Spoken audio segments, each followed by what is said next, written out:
Assalamualaikum warahmatullahi wabarakatuh. Perkenalkan, kami dari kelompok 1, kami akan menjelaskan bagaimana proses penanaman budidaya tanaman jagung dan tanaman cabai di Desa Kulo. Selamat menyaksikan.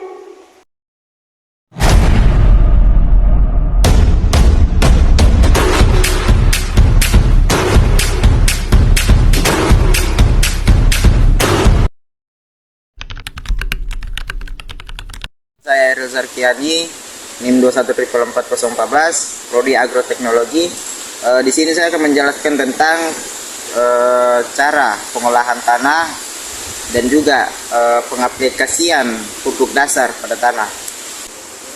Mulai dari menggemburkan tanah, terus melanjutkan dengan pembuatan bedengan dan pengaplikasian pupuk dasarnya menggunakan bahan-bahan organik seperti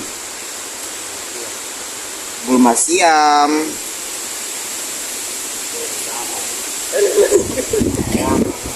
daun gamal, jerami, kotoran sapi, serta ditambahkan bahan utamanya yaitu trichoderma sebagai bahan aktivator untuk mempercepat fermentasi pada tanah.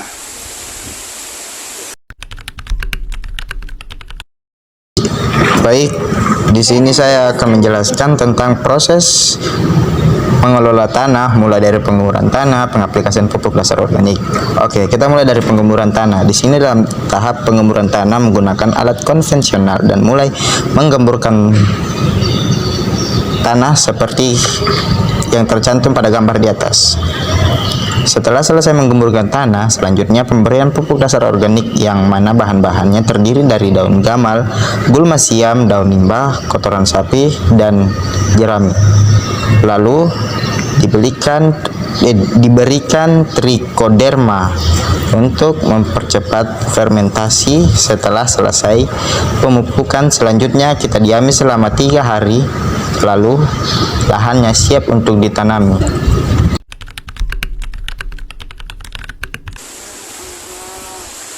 Bismillahirrahmanirrahim. Assalamualaikum warahmatullahi wabarakatuh.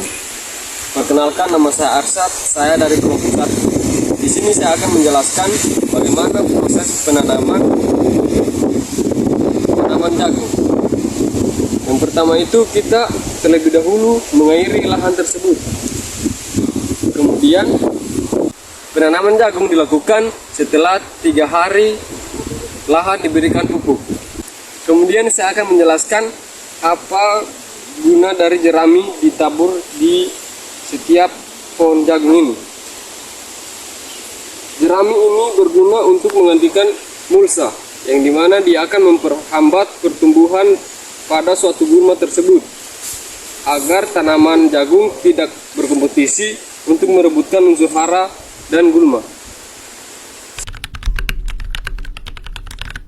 Karena penanaman dilakukan di lahan yang kering, maka sebelum penanam terlebih dahulu kita mengairi lahan tersebut.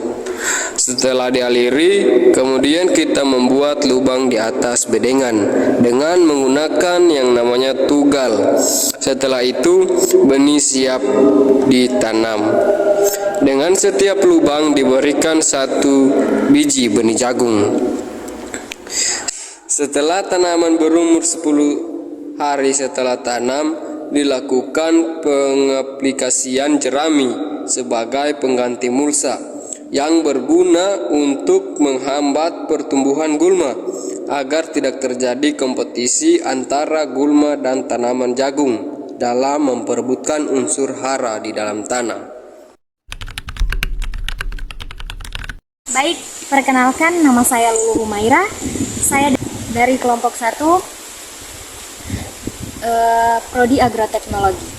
Baik, saya akan menjelaskan tentang pengolahan lahan dan pemupukan.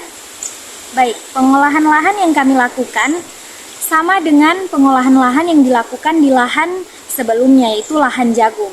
Pengolahan lahan di sini seperti penggemburan tanah, pemberian pupuk dasar.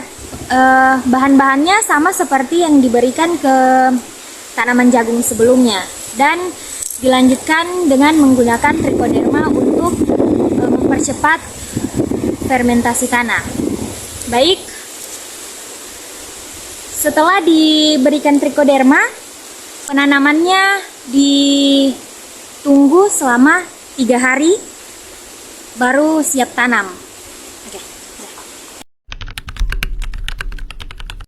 Baik, di sini saya akan menjelaskan tentang proses penggemburan tanah, mulai dari menggemburkan tanah sampai dengan pemberian pupuk dasar organik. Oke, kita mulai dari penggemburan tanah. Di sini dalam tahap penggemburan tanah menggunakan alat-alat konvensional dan mulai menggemburkan seperti gambar di atas. Setelah selesai menggemburkan tanah, selanjutnya pemberian pupuk dasar organik yang mana bahan-bahannya terdiri dari daun gamal, gulmasiam, daun mimba, kotoran sapi, dan jerami. Lalu diberikan trichoderma untuk mempercepat fermentasi. Setelah selesai pemupukan, selanjutnya kita diami selama 3 hari, lalu lahannya siap untuk ditanami. Oke, bismillahirrahmanirrahim. Perkenalkan, nama saya Nova Krismayanti. Saya dari kelompok 1 Program Studi Agroteknologi Fakultas Pertanian semester 5. Di sini saya akan menjelaskan kelanjutan dari teman saya tadi, yaitu proses penanaman tanaman rica. Di sini saya akan memperlihatkan bagaimana hasilnya. Bisa dilihat sendiri, hasilnya tidak terlalu bagus dikarenakan cuaca yang saat ini sangat ekstrim. Cuacanya tidak dapat diduga dan suhunya sangat tinggi, melebihi 31 derajat Celcius. Karena di sini adalah tanah kering, jadi proses pertumbuhannya sangat terganggu. Banyak tanaman yang layu mati karena kekurangan air. Jadi penanamannya sangat-sangat tidak maksimal. Itu yang terjadi di lahan pada saat ini. Dilihat dari hasil pengamatan 19 hari setelah tanam, didapati dari jumlah populasi tanaman cabai sebanyak 299 bibit, hampir 98% mati. Hal ini diakibatkan oleh faktor lingkungan, yaitu cuaca yang sangat panas melebihi 31 derajat Celcius.